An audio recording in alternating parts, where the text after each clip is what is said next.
Bismillahirrahmanirrahim. Assalamualaikum warahmatullahi taala wabarakatuh.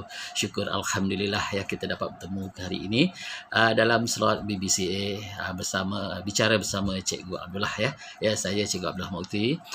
Syukur alhamdulillah ya kita hari ini dapat bertemu kembali dalam slot hari ini. Slot tajuk kita hari ini ialah kasih sayang ya. Kasih sayang dan personal touch yang ingin kita bincangkan bersama, yang ingin kita kupas bersama tajuk kita hari ini. Ya, syukur alhamdulillah ya. Apa yang ingin kita bincangkan hari ini ialah berkisarkan tentang kehidupan kita harian, tentang fungsi-fungsi kita sebagai manusia, sebagai guru, sebagai ibu bapa dan sebagai semuanya lah, ya, sebagai insan yang diberi amanah untuk menjalankan tugas-tugas dan sebagainya. Dan tajuk kita hari ini ialah kasih sayang. Saya sedia seperti yang sedia maklum ya, semua insan, semua manusia, anda semua dan diri saya juga ada kasih sayang, perlu disayangi dan ingin menyayangi. Dan tajuk kita khusus hari ini ialah kasih sayang dan personal touch. Kasih sayang dan personal touch. Ya, apa yang ingin kita bincangkan ya. Okey, pertama sekali ingin kita bincangkan, mungkin kita tak lama ya, kita berada bersama bicara bersama saya hari ini. Kita lebih kurang dalam 10 minit sahaja. InsyaAllah slot kita hari ini ialah yang saya menekan tadi ialah kasih sayang dan personal touch. Okey, pertama sekali definisi ya. Saya ingin terangkan tentang definisi kasih sayang kita. Kasih sayang kita. Pertama, definisi saya lebih kepada skop sebagai seorang guru ya, sebagai seorang guru sebenarnya ramai yang ingin melihat di sini, mungkin di kalangan guru-guru kita yang pertama sekali daripada dahulu ramai dah lama kita membuat satu membuat program dan pada diri kita tentu ada sebagai guru penyayang. Dalam unit HAM di sekolah tentu ada anda semua selalu dengar sebagai guru penyayang, dan di sini saya ingin memberi definisi guru penyayang. Okay. Guru penyayang itu membawa maksud perbuatan ataupun perlakuan yang menyayangi, ya, mengasihi, menyayangi, mengasihi dan bersifat bebas, ya, bersifat belas kasihan serta menghormati orang lain. Lagi sekali, penyayang membawa maksud perbuatan atau perlakuan menyayangi, mengasihi dan bersifat belas kasihan serta menghormati orang lain. Jadi kita sebagai guru ya, kita harus ada sifat penyayang, kita menyayangi, kita dikasih dan bersifat kasih sayang dan menghormati orang lain. Bila kita menghormati orang lain dengan penuh kasih sayang, itu juga maknanya kita sebagai seorang guru penyayang. Manakala guru penyayang pula membawa arti adalah seseorang yang memiliki sifat kepedulian, ya, terhadap murid-murid. Guru penyayang mesti guru dengan murid. Ya, guru penyayang dia punya sifat kepedulian terhadap murid-murid dan rakan sekerja. Dan rakan sekerja. Jadi sifat guru tu bukan hanya sekadar kepada murid, kepada rakan sekerja. Ya, rakan sekerja contohnya ya, mengamalkan sikap kasih sayang. Ya. Tapi bukanlah kasih sayang bercinta dan sebagainya. Kita kasih sayang mengasihi kawan-kawan kita. Apa yang diberlakukan kita kadang mengambil tahu dan bukannya bermakna kita menjaga tepi kain orang. Ya. Bersikap mesra, ya. Mengambil berat, ya, itu di antara guru penyayang, mengambil berat, berbudi bahasa. Jadi kita sama rakan tu janganlah bahasa kasar dan sebagainya. Kita mesti mengenali apa yang dia nak, apa yang kita sambil menjaga hatinya, ya. Jadi kita haruslah mengambil berat, berbudi bahasa, saling menghormati itu paling penting. Kita dah tahu kawan kita tu contohnya badan dia besar kan. Kita bercakaplah macam-macam ke, gajah ke, apa ke, kita tak perlu, kita itu tidak ada tanda hormat walaupun bergurau dan sebagainya. Tentu kita mesti ada titik-titik, ya, ada tempat-tempat yang kita boleh bergurau dan sebagainya. Dan seterusnya, sentiasa ceria. Sentiasa ceria, prihatin. Dah lah ceria, prihatin. Yang seterusnya, apa orang kata yang lain semua ya. Tentunya sabar. Ya, tentunya bersabar. Jadi sebagai seorang guru penyayang, kita harus mempunyai sikap yang memiliki sifat kepedulian kepada murid-murid, kepada rakan sekerja dengan cara mengamalkan sikap kasih sayang, bersikap mesra, mengambil berat, budi bahasa, saling menghormati, sentiasa ceria. Gurau-gurau tu ceria, tapi tentu ada batasannya, ya. Prihatin. Kawan kita ni tak makan ke? Rupanya dia terlupa bawa duit, dia tertinggal dompet dia. Ya. Jadi kita bolehlah belanja dia di kantin dan sebagainya, ya. Itu salah satu guru penyayang. Tapi kalau hari-hari pun tak bagus juga kan. Mungkin hari ni kita belanja dia, kita sayang kat dia. Esok lusa dia belanja kita pula. Dekat situ kita ada saling hormat menghormati. Sentiasa ceria, kita gurau-gurau dan sebagainya, tentu ceria. Itu dari segi definisi, ya. Dari segi definisi. Seterusnya. Okey, maaf. Apakah tujuan berkasih sayang ni di sekolah? Ya, tapi saya ingin ingatkan sekali lagi lah, ya, yang ingin saya katakan tadi, berkasih sayang ini bukannya berkasih sayang macam mana, lelaki dan perempuan sama, ni berkasih sayang sebagai rakan sekerja kepada anak murid. Tujuan pertama fungsi ini ialah membudayakan sikap kasih sayang, hormat menghormati, ikhlas dalam perhubungan di tempat kerja, ya, dalam kalangan guru di sekolah. Pertama sekali, kenapa sebagai guru penyayang ini harus ada pada kita sebagai guru-guru? Pertama sekali, membudayakan sikap berkasih sayang, hormat menghormati, ikhlas dalam perhubungan, ya, di tempat kerja dan di kalangan guru-guru di sekolah. Walaupun saya cakap di kalangan guru-guru di sekolah, tetapi sebenarnya yang ingin saya terapkan di sini ialah di kalangan semua warga sekolah, ya, dengan guru, dengan tukang kebun, dengan kerani, dengan tukang kantin, dengan pekerja kantin, dengan tukang sapu, dengan jaga, dengan security, ya, dengan semua, ya, dengan semua kita harus membudayakan sikap kita berkasih sayang. Boleh ya? InsyaAllah boleh. Ada terbaik. Okey, seterusnya, ciri-ciri guru penyayang ni macam mana? Ciri-ciri guru penyayang. Okeylah. Di antara ciri-ciri guru penyayang, saya ingin sebutkan di sini ialah prihatin terhadap murid dan rakan sekerja. Ciri-ciri, ya, ciri-ciri pada guru penyayang. Kita tahu kawan kita ni, ini guru penyayang ni. Kawan kita ni kadang-kadang marah sangat. Kadang-kadang tegur murid. Kadang dia menegur tu pun dia sebab disayangkan murid tersebut. Sebab tu dia tegur dan sebagainya, ya. Pertama sekali tadi saya katakan ialah prihatin terhadap murid-murid dan rakan sebaya. Ciri yang pertama.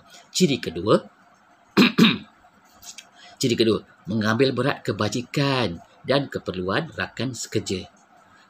Mengambil berat kebajikan dan keperluan rakan sekerja, ya. Kebajikan ni kadang-kadang bukannya kita nak menjaga tepi kain kawan kita dan sebagainya, tetapi kita haruslah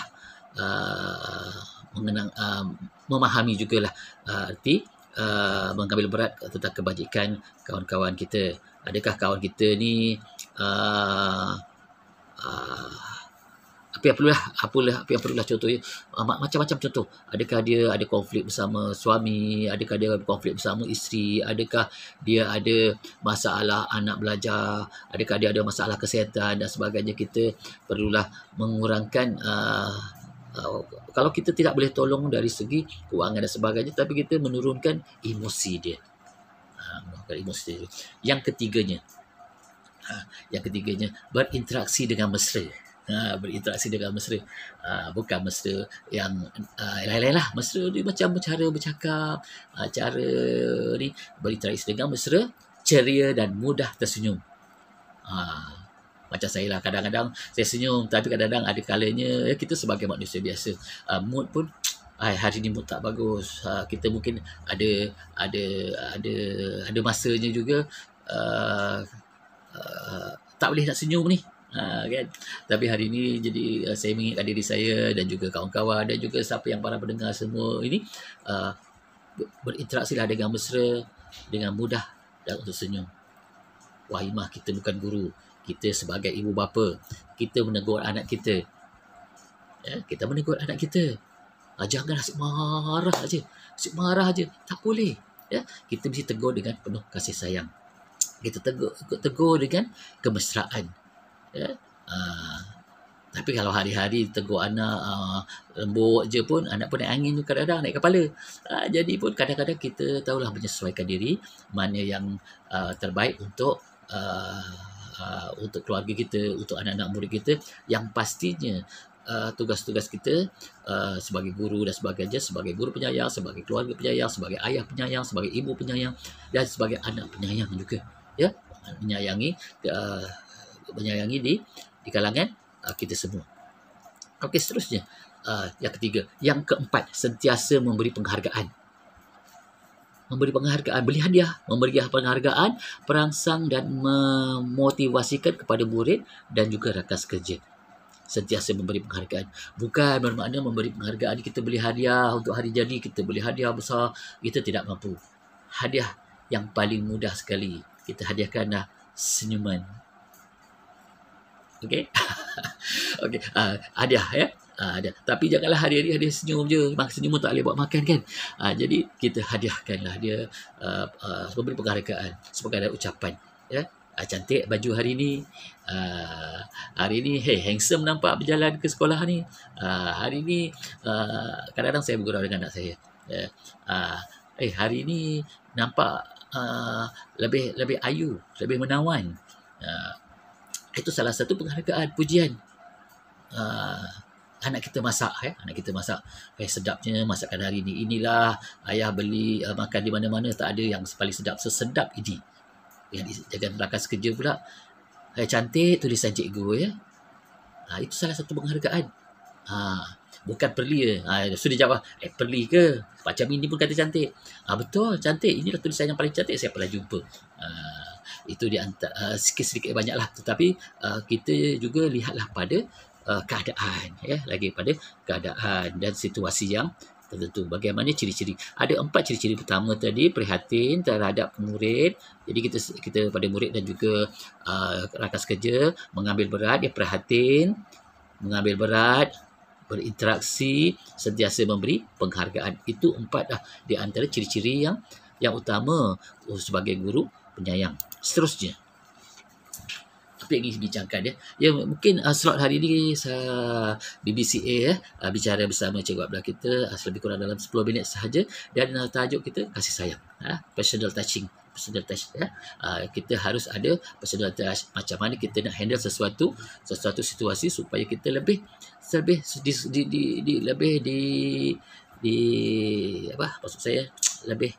lebih mudah berurusan, ya. Seterusnya, keperluan kasih sayang. Apa dia keperluan kasih sayang? Saya ingin terangkan 4 juga, ya, keperluan kasih sayang, iaitu dapat mengeratkan hubungan antara rakan sekerja dan juga murid-murid. Kenapa tadi itu penting tu? Kenapa penting kasih sayang? Supaya dapat mengeratkan hubungan antara rakan-rakan sekerja ataupun antara dengan murid-murid. Kalau kita kat sekolah, kita dekat tempat kerja, mana-mana tempat kerja sekalipun, itulah perlunya bagi mengeratkan suasana hubungan di antara rakan-rakan. Sebab kita daripada pagi sampai petang bersama beliau saja, bersama kawan itu saja, itulah kawan, itulah abang, itulah saudara dan semuanya. Jadi kita harus mengeratkan hubungan antara rakan sekerja, ya. Jangan hari-hari marah, hari-hari gembira saja. Kita harus bekerja dalam keadaan yang gembira. Yang kedua, dapat mewujudkan suasana kerja yang seronok. Kalau kita buat kerja tak seronok, dapat mewujudkan suasana kerja yang seronok dan harmoni. Kalau hari-hari bergaduh tu pun tak seronok juga, kan. Tetapi kata pepatah, sedangkan lidah lagi kata gigit, ya, sedangkan lidah lagi kata gigit. Tapi kita cubalah mewujudkan suasana kerja yang seronok, ya, yang harmoni. Jadi bila kita dapat merealisasikan kesan kerja yang seronok dan harmoni, pastinya contohnya kepada cikgu-cikgu, cikgu-cikgu saya lah terutama ni, dia akan datang sekolah. Waktu cuti pun datang, waktu PKP pun nak datang juga sebab dia rasa seronok nak datang sekolah. Rasa seronok tu yang paling penting tu. Bila seronok tu dia fikir hal-hal lain. Paling penting dia seronok. Ada yang bawa suami tolong kerja di sekolah, ya. Tolong paku langsir dan pasangkan langsir dan sebagainya, tolong lapikkan meja. Tahniah kepada anda semua macam ni. Ini menunjukkan anda semua telah ada telah wujud situasi kerja yang seronok, bukan paksa-paksa. Mungkin ada setengah pentadbir lain memaksa, tapi kadang-kadang mereka pun terpaksa memberi arahan sebab diberi arahan. Yang ketiga, tadi baru sampai kedua. Yang ketiganya, rakan sekerja dan murid-murid rasa sentiasa disayangi dan dihargai. Rakan sekerja dan murid-murid rasa sentiasa disayangi dan dihargai. Kenapa ya? Dia rasa kalau cikgu ni tak masuk kelas, alamak, kalau si Fulan ni tak datang sekolah, tak seronok betul lah. Kadang-kadang saya sendiri pun ada terasa bila cikgu saya dan sebagainya tak nampak, ya. Sedangkan dia cuti isteri bersalin seminggu tak datang sekolah. Ke mana ya? Apa ya? Laki ke perempuan dia, anak dia, ya. Dan sekiranya dia diterima musibah dan sebagainya, kita rasa apa terjadi? Kenapa? Mengapa? Di mana? Mesti kita tak tahu. Mesti kita nak tahu mengapa, di mana, kenapa. Kenapa kita nak tahu? Kenapa sifat itu ada dalam pemikiran kita? Tentunya sebab kita dah ada sifat kasih sayang. Dan yang keempat, rasa selamat dan sejahtera dari aspek psikologi dan fizikal. Kasih sayang ni bila kita ada seseorang, contohnya kita ada satu cikgu ni, dia bila ada orang nak serang ke apa ke, dia boleh tolong backup kita. Dia salah seorang yang guru penyayang lah tu, ya. Kita rasa selamat, kita rasa sejahtera, ya. Selamat, sejahtera dari aspek psikologi kita, ya. Kalau guru besar ni tak ada, saya rasa macam takutlah nak jawab apa kalau ada orang datang, ya. Kalau PK1 ni tak ada, saya rasa macam tak tahu apa contoh dia kan. Maknanya anda ada bersifat kasih sayang tadi. Itu dari segi psikologi, supaya rasa selamat. Begitu juga dengan anak-anak murid kita. Sekiranya anak murid kita, ya, anak murid kita perasan tak bila kita lambat masuk kelas, ada hal murid akan cari. Sebab murid cari itu dia rasa dia kurang selamat dalam kelas tu, ada kawan kacau dan sebagainya. Jadi di situ dia perlukan kasih sayang. Tapi bagi cikgu yang dia tak berapa gemar, biarlah dia diam dulu. Dekat situ kita akan mengenal. Kalau kita selalu dicari oleh anak-anak murid, kita selalu dicari oleh guru dan sebagainya, kita merupakan seorang yang disayangi, ya. Itu dari segi keperluan berkasih sayang. Okey, seterusnya, bagaimana kita nak mempamerkan nilai kasih sayang. Memamerkan nilai kasih sayang. Ada saya bersenaraikan beberapa cara mempamerkan nilai kasih sayang kita. Satu, meraihkan hari-hari istimewa rakan sekerja atau murid.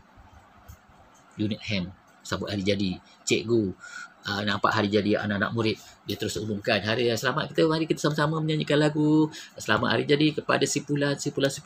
Budak tu rasa seronok, senyum lebar. Kalau ada kek dan sebagainya lagi bagus, ya. Itu salah satu juga bagi meraihkan hari-hari istimewa rakan sekerja atau murid-murid, ya. Saya meraihkan cikgu, walaupun Waimah bukan dengan hadiah dan sebagainya, ucapan juga sebagai satu hadiah. Yang kedua, mengambil berat terhadap perasaan dan keperluan mereka.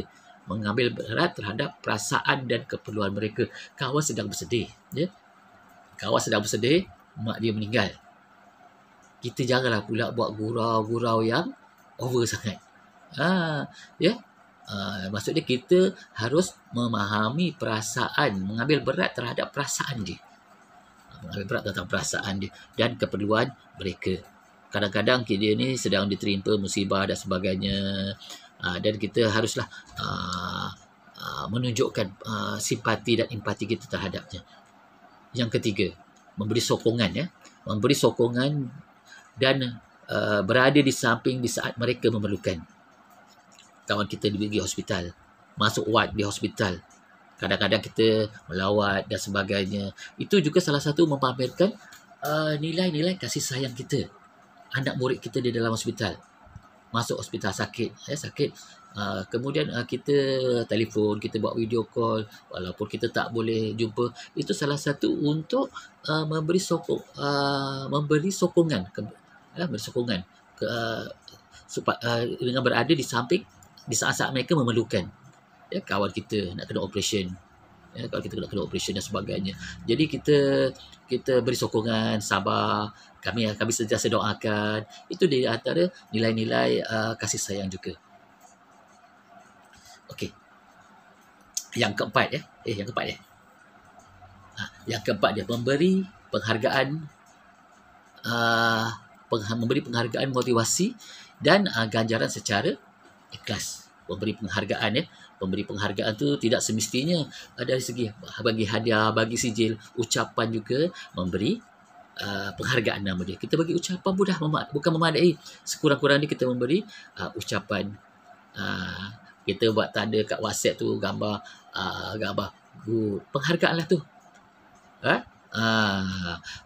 Supaya memotivasikan mereka-mereka yang berada, iaitu kawan kita dan anak-anak murid. Ganjaran secara ikhlas.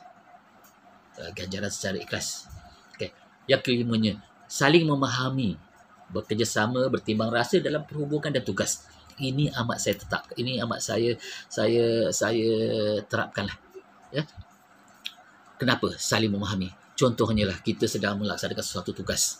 Kita ni hari ni kita nak melancarkan hari penyampaian hadiah. Jadi kita dah ada AJK masing-masing. Kita harus memahami dengan kerjasama, ya. Memahamilah, kita saling memahami. Kerja dia AJK makanan, kerja dia membuat surat jemputan. Mereka mesti ada berhubungan. Ada berapa orang nak makan ya? Itu di antara saling memahami. Tidak boleh satu organisasi kita semua, aku buat kerja aku, kau buat kerja kau. Ya, kita mesti ada saling memahami dan bekerja sama. Dan saya sungguh berharap dan saya juga mengucapkan ribuan terima kasih, ya, kepada terutama sekali kepada guru-guru sekolah saya, ya. Mereka saling bekerjasama terbaik. Bertimbang rasa dalam perhubungan dan tugas-tugas kita.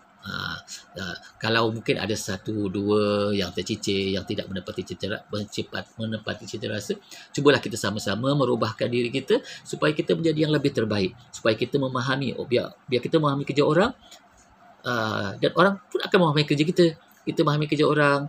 Jangan mementingkan diri sendiri sahaja. Yang keenam, sentiasa menghargai sumbangan dan pengorbanan antara satu sama lain.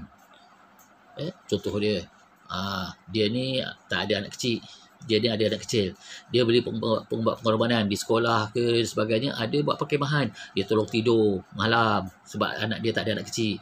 Itu salah satu pengorbanan.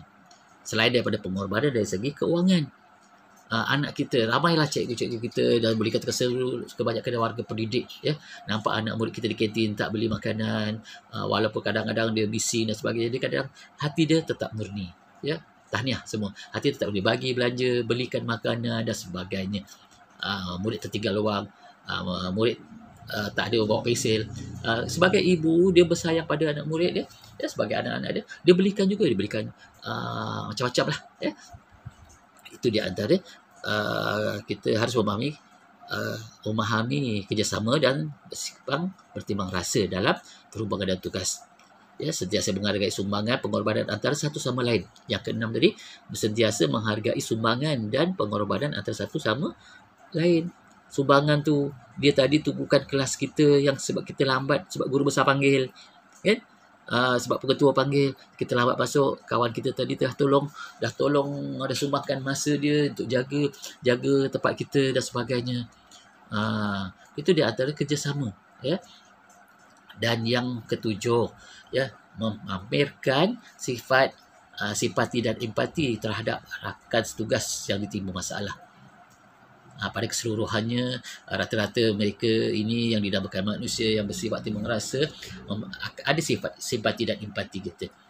Rakan yang bertugas yang ditimbul masalah, kawan tu accident, ya. Wahimah bukan sebagai rakan sekerja, pada rakan sekerja, ya.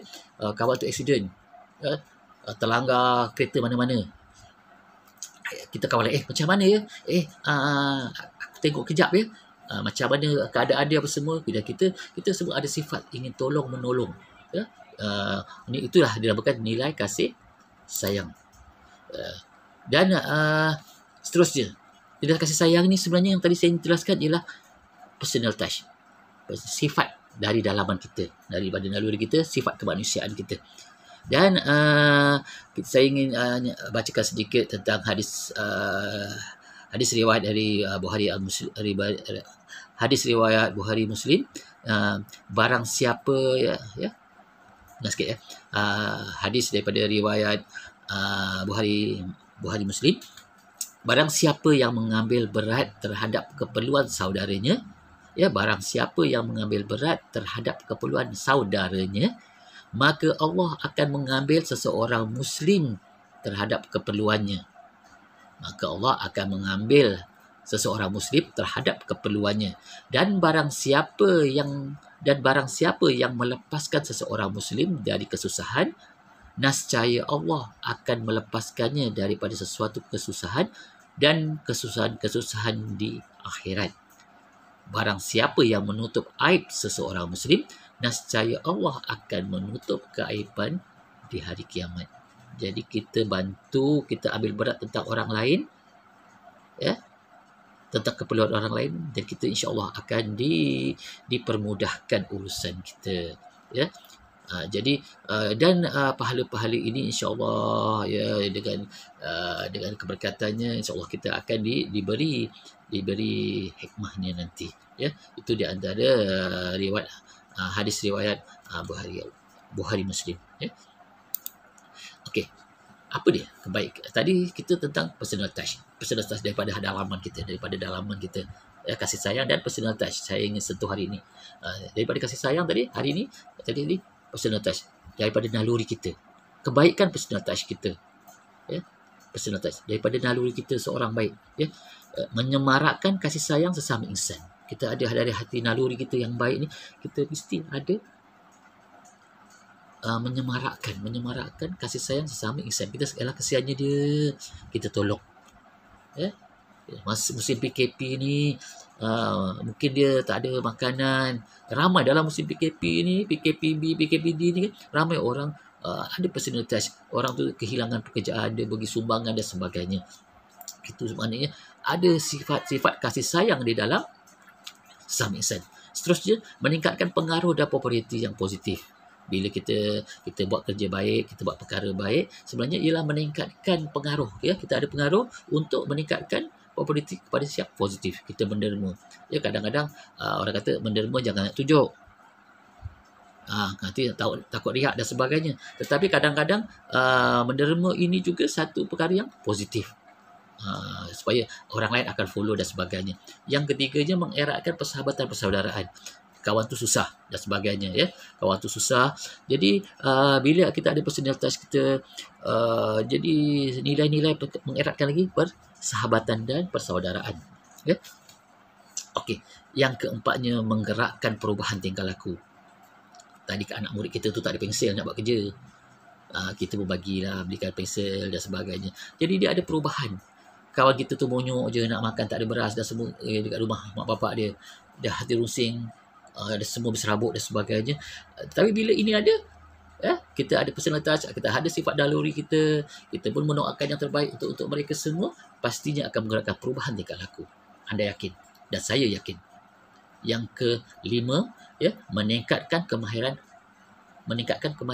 hadapi perubahan, ya.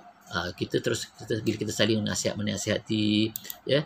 Kadang-kadang nasihat menasihati ni bukannya sekadar kita mengikut rentak dia lah, ya, mengikut suasana yang sesuai. Keperluan dari segi touching, ya, keperluan naluri. Okey, dan pada akhir sekali saya sebut lagi touch touch daripada hati kita. Apa makna touch yang ingin saya terangkan di sini ialah trusting, trusting mempercayai, opens, ya, keterbukaan, understanding memahami, terima keunikan dengan orang lain, understanding, yang caring menyayangi dan mengambil berat, mengambil peduli, caring, dan heart dakapan, rela, ikhlas, sesama mukrim mengikut situasi dan kelaziman. Jadi kita buat sesuatu tu dengan sifat kasih sayang mengikut kelaziman. Saya ingin nak berbicara lebih kurang dalam 10 minit atau boleh 15 minit. Rupanya telah menjangkau masa lama juga, hampir 30 minit. Ya, jadi saya mengucapkan ribuan terima kasih kerana masih sudi dalam slot kita hari ini, dalam tajuk yang ingin saya kupas hari ini bertajuk kasih sayang dan personal touching. Dan saya akhiri dengan semang BBCA kita ni, bicara bersama Cikgu Abdullah kita hari ini, dengan ucapan sekian, Assalamualaikum warahmatullahi wabarakatuh. Kita jumpa lagi di siri-siri akan datang. Sekian, terima kasih. Bye-bye.